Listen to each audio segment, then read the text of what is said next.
మెగాడటర్ నిహారిక కొణిదెల ప్రస్తుతం ఒక cinema promotion కార్యక్రమాల్లో పాల్గొంటూ బిజీగా గడుపుతోంది. ఈ క్రమంలోనే తాజాగా ఈ ముద్దుగుమ్మ తనకు జీవితంలో ఎన్నో కష్టాలు ఎదురయ్యాయని తెలిపింది. ఆ సమయంలో కొందరు మాత్రమే మద్దతుగా నిలిచారని పేర్కొంది. ముఖ్యంగా హీరోయిన్ అవ్వాలనే తన ఆశను అభిమానులతో పాటు కుటుంబ సభ్యులు కూడా వ్యతిరేకించారని ఆమె చెప్పుకొచ్చింది. ఒక సమయంలో కెరీర్ విషయంలో వారి సపోర్టు లేకపోయినా విడాకులు అయ్యాక వారి సపోర్టు చాలా లభించినట్లు ఆమె పరోక్షంగా తెలిపింది. ఈ ముద్దుగుమ్మ తాజాగా సాగు మూవీ ప్రీమియర్కి గెస్ట్గా వచ్చింది. ఆ మూవీ చూసి తాను బాగా ఎమోషనల్ అయ్యానని చెప్పింది. ఈ సినిమాలో పాత్రలకు ఎన్ని కష్టాలు ఎదురయ్యాయో అలాంటి కష్టాలే తనకు ఎదురయ్యాయని చెప్పింది. ఆ సమయంలో కుటుంబ సభ్యులు సన్నిహితులు సపోర్టు చేశారని వెల్లడించింది. కష్టాలు వచ్చిన సమయంలో ఆత్మహత్యలు చేసుకోకుండా ఫ్రెండ్స్ ఫ్యామిలీ మెంబర్స్ కాపాడతారని పేర్కొంది.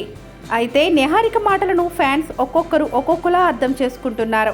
నిహారిక చైతన్య నుంచి విడాకులు తీసుకున్నాక ఆత్మహత్య చేసుకోవడానికి ప్రయత్నించిందా అనే కోణంలో ఊహాగానాలు చేసుకుంటున్నారు.